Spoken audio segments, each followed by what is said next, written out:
Welcome to another episode of The Brand Called You, a podcast and podcast show that brings you leadership lessons, knowledge, experience, and wisdom from thousands of successful individuals from around the world. I'm your host, Ashutosh Garg, and today I'm privileged to welcome a very accomplished and successful entrepreneur from Japan who has made India his home, Mr. Tomonaga Tejima. Tom, welcome to the show. Thanks for inviting me. Really appreciate it. Thank you. Tom is an India-Japan serial entrepreneur. He is the co-founder of OkayGo, and he was earlier with Otsuka Pharmaceutical. So, Tom, tell me about your amazing journey from the time of the Great Hanshin Earthquake in 1995. Right. Thanks for mentioning that long-term backstory. But it was actually the first time I chose this internet-related or technology-related career as my lifetime kind of passion. That time, internet was not that prevalent, and I guess I was one of the few people who are actually exposed to the internet. And somebody mentioned, oh, you can access to the White House website over foreign countries, or in this Great Hanshin Earthquake you mentioned, over 6,000 people were killed by the disasters. And that time, web was not frequently used that time. But text-based, the system called BBS, bulletin board, was kind of started to use in Japan. And somebody is saying, the person in this, your neighbor is evacuating to particular gym, the school nearby. These are very detailed information was shared. So I thought this is very different from mass media, TV and newspaper. And then I thought this information age came. So I decided to pursue something. So I was thinking maybe I can do something internationally very big and also socially impactful work that I may be able to pursue with this technology. So that's how all these my technology startup journey started. Very interesting. And then after that, you went into the corporate world, McKinsey and Otsuka. Yeah. Well, to be precise, before joining Otsuka, I was in a business school. But before that, right after college, I started my e-commerce journey, and that is a e-commerce platform, just like a Flipkart. And that time, 1990s, it was internet bubble economy. Correct. So relatively, it was easier to raise a fund. A lot of capitals are coming in. Also, as a freshman career, I think it's in the first time of the history in Japan, some of the people are choosing to directly go to the startup rather than go to the traditional, corporate careers. So I heard in India as well, this the shift recently is happening. The parents and all pressure, family pressures, everything is there, but you dare to choose to be different paths. That is beginning to happen in Japan as well. So I chose that career to start my own. Fascinating. And what made you give up a lucrative professional career to become an entrepreneur? Right. So to begin with this e-commerce startup, I had a lot of challenges, of course, and learnings. Yeah. And I thought that it is better to have the various perspectives of the management rather than just only knowing about the internet technology and all these things. Because of my failure of the startup, when the bubble economy finished, and it is becoming very difficult to raise a fund. So thinking back, talking about the HR, or how to build the organization, marketing, finance, accounting, all these things are required, at least in a minimum level. So I thought good idea to go to the business school. So I went to the business school and then go back to the McKinsey, go back to the Japan to join the consulting firm, and try to wrap up some of the learning into the little bit realistic world at the consulting. And then I thought it's a good idea to join the company. One thing before actually from my very first experience at the e-commerce startup, I was really into this startup, and I never thought doing something else. But before jumping into startup again, I thought it is good idea to go to the large corporate, very extreme side of the the types of the organization where I can broaden my perspective, and that's why and especially kind of organization that I'm really keen to is somewhat similar to a startup, but promoter company that has visionary leaders, long-term perspective. All these things also is very important for the startup. So I joined the company called the Otsuka Pharmaceutical, which is the promoter-oriented 100-year company. And then without any hesitation, I would say, I thought it's time to go back to very interesting startup journey. Yeah. Very interesting. And Tom, you worked in China, Japan, and so many other countries. What attracted you to India? Yeah, that's a very good question. So while I was working for Otsuka Pharmaceutical, I went to so many countries, including, of course, China, and then Korea or Indonesia, Thailand, and Turkey, all the way to UAE, all these places, including India and Pakistan. And then whenever I go, since I very passionate about startups, so I was thinking I can do something in there. When I went to China, that was in 2008 or 9. There are a lot of Japanese companies as well as Japanese entrepreneurs, successful entrepreneurs there. Of course, as well as local Chinese entrepreneurs as well. So I thought, and for them, they have been in China for past 10 years already. So I thought it's too late for me to join and doing something here. Similarly to the other market as well. But when I came to India, the startup market is still early days. Early days, very early days, I would say, compared to now. Suddenly it drastically changed. And also there's no Japanese entrepreneur there. There are a lot of struggling Japanese businesses, or the exposure to the Japanese business to the Indian market is very limited compared to the other market. So I thought that this is a great opportunity. Of course, there are a lot of difficulties and challenges as a foreigners. In India, there are so many successful entrepreneurs, talented entrepreneurs. So in this market, I was wondering whether I can do something here or not. But anyway, I'm excited to the environment, so that's why I started. Very interesting. My journey here. And Tom, how is the startup ecosystem in India different from what you have seen in Japan or China or on any other country?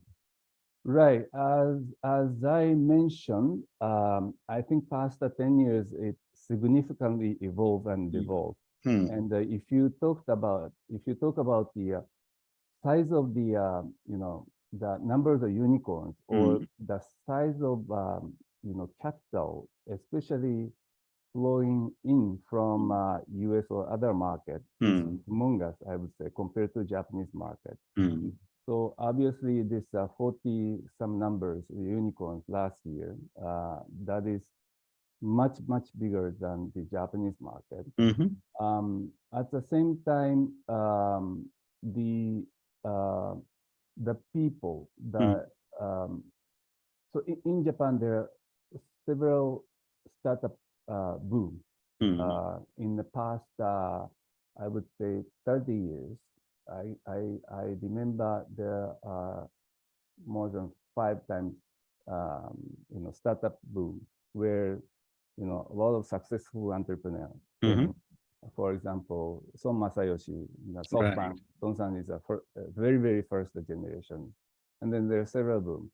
So as we go these processes, the talent pool is becoming more solid and more broad and more varieties. So from that perspective, it is a decent market. But since the market is very close within the domestic market, if you talk about India, there are companies focusing on Indian market, or there are companies traveling to US market and other market from the very beginning. So the potential or the market, investors' expectation is I guess limited in that perspective. Or in general, Japanese people are speaking mainly Japanese. So going global expansion is very difficult. So I see some of the major startups trying to go to the overseas market, but still they're struggling. Everyone is struggling. So from that perspective, it is constrained to the Japanese market. Wherein, as I said, in India, maybe the talent pool from that perspective is very limited. The IIT people recently, maybe 2010 onwards, they start choosing a startup career. But it's just a 10 years history. Absolutely. So I would expect that to become much more going forward. But in terms of international exposures, in terms of people's interactions, in terms of capital inflow, that is much dynamic in this market, I believe. Fascinating. Fascinating. My next question to you is, or before I go to any more startup questions, you co-founded OkayGo. Yeah. Can you give me a brief response of what OkayGo does? And I know you've also exited from the business. Right. So OkayGo is mainly about blue-collar gig worker management platform, where we deploy to the multiple one worker to the multiple organizations, depending on their requirement and their peak hours. For example, if you're working for food deliveries, the only peak hours, the biggest peak hours, dinner time, where you can earn a lot of money within Correct. limited hours. But at daytime, they cannot earn much because of off-peak or no deliveries. Yeah, well said. Well said. So now, go ahead, please. So we deployed these workers to these e-commerce companies, which require more people in the daytime, and we cross-utilize these people. That's what we are doing. Very interesting. So now moving on to a more general question. You have seen startups in India. You are a serial entrepreneur yourself. What are the important qualities a startup entrepreneur should have? That's a very good question. There are many things, I guess, but I would choose resilience as one of the important aspects. I think there is a Stanford professors writing about this resilience as one of the important, life, what do you call? Skills. I would also replicate that in saying, for entrepreneurs, I think one very good achievement under that 99 efforts or 99 failures. So till the time you reach to the goal, including your life, it's not only about the work, but you have a families, all the complications come. But still, you need to manage all these things to get to the goal, which I think is a resilience is the only thing that I should say is the factor for that. Very interesting. My next question to you is, and again, you have spent time trying to raise money.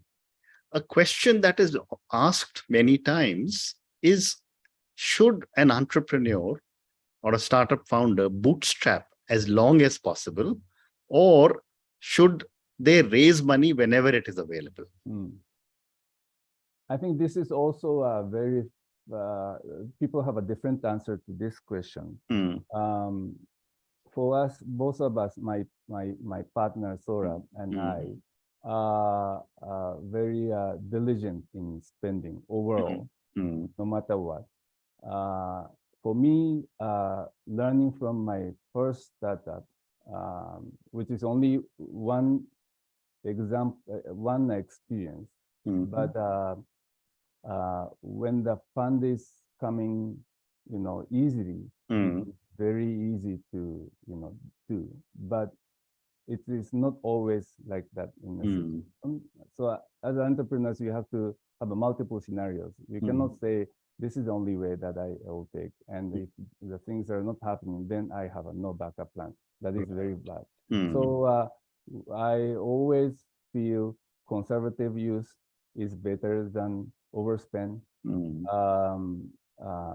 Raising minimum amount is better approach than more. These humongous fundraising at a very early stage.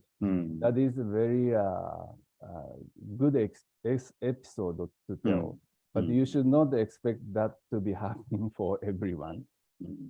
From that perspective as well, the frugal approach is much better, or at least for us is a better suit to us. Well said. Well said. Great response. Thank you. My next question to you, Tom, is, and this is again a big debate that seems to be happening all the time. Who knows how to price a business better, stock markets or venture capitalists? That is also a very good question. And I feel, business price, especially when you talk about the startup valuation, whoever the persons who are dealing with the buyer and the sellers, most have most visibilities in that sense. And the price, when you talk about the price, the valuation itself is always changing, even in quarter-wise, the momentum changes and valuation changes.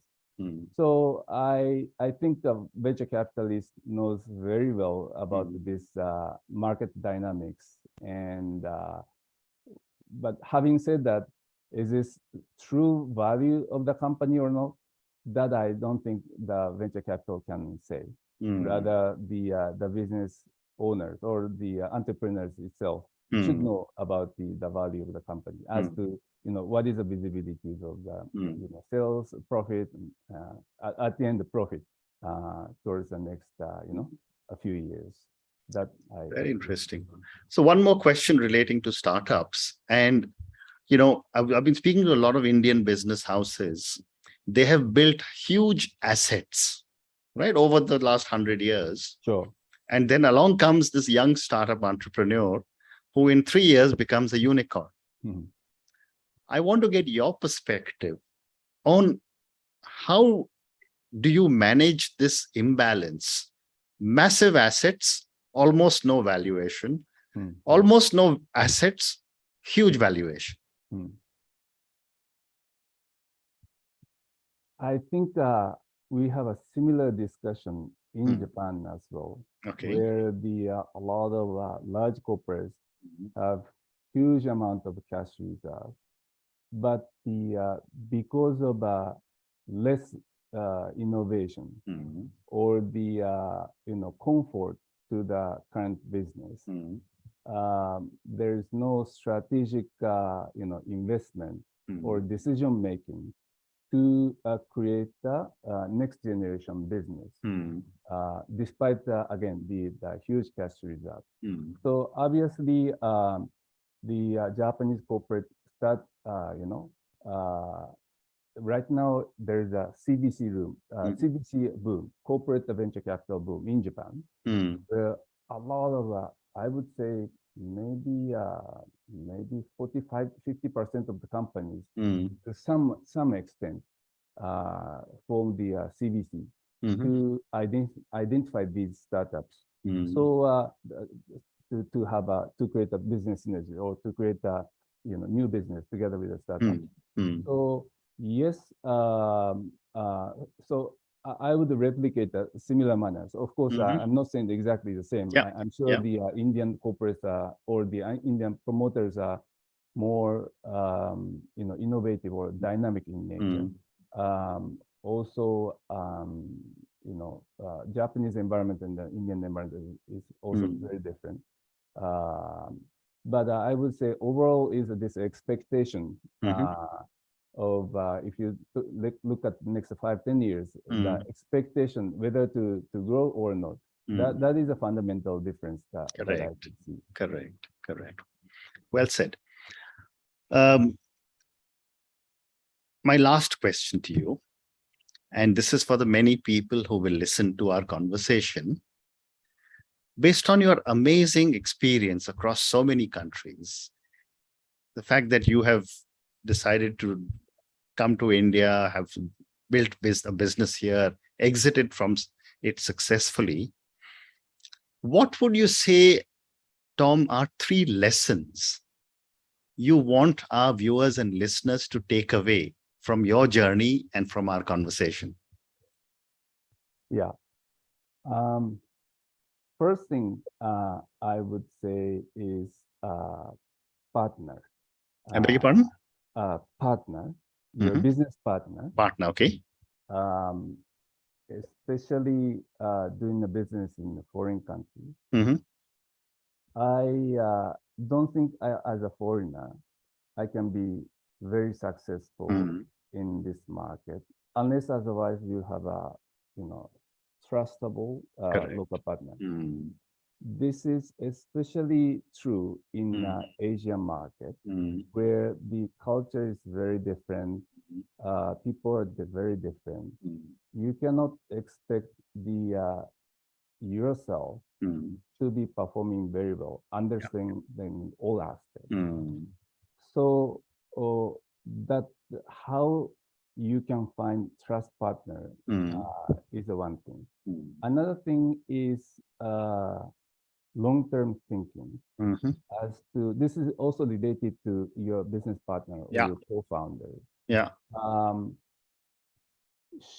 If that is not aligned, then all these things coming into your decision making, and sometimes one person may leave, or some people might say because of family issues, I need to do something else. All these things come to that.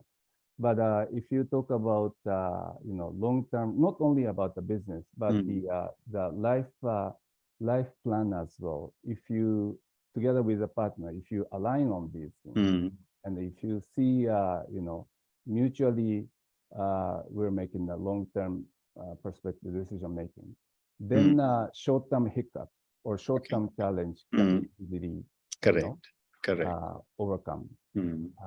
That's the another perspective that I would have. The third one is that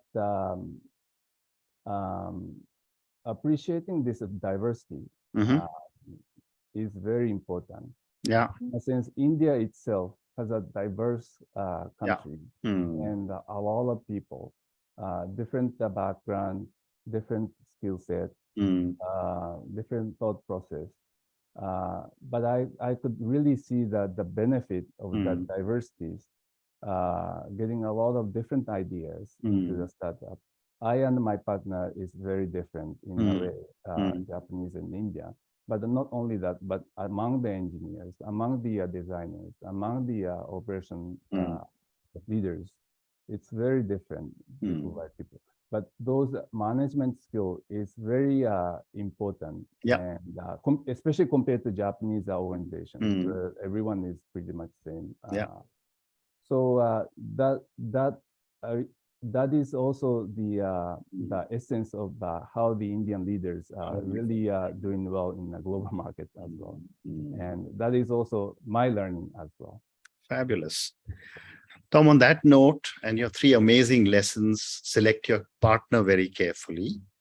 You must have long-term thinking to be able to manage short-term challenges. And the third one is to appreciate the diversity of the country you're working in.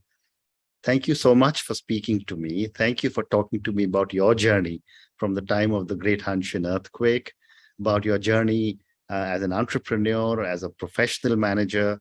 Thank you for sharing with me some of the qualities of a startup entrepreneur, which are resilience, accepting failures, and making sure work-life balance is managed. Thank you for speaking to me again, and good luck to you.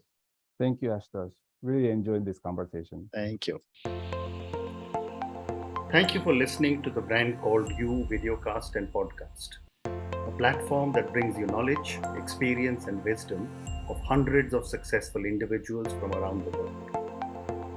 Do visit our website www.tbcy.in to watch and listen to the stories of many more individuals.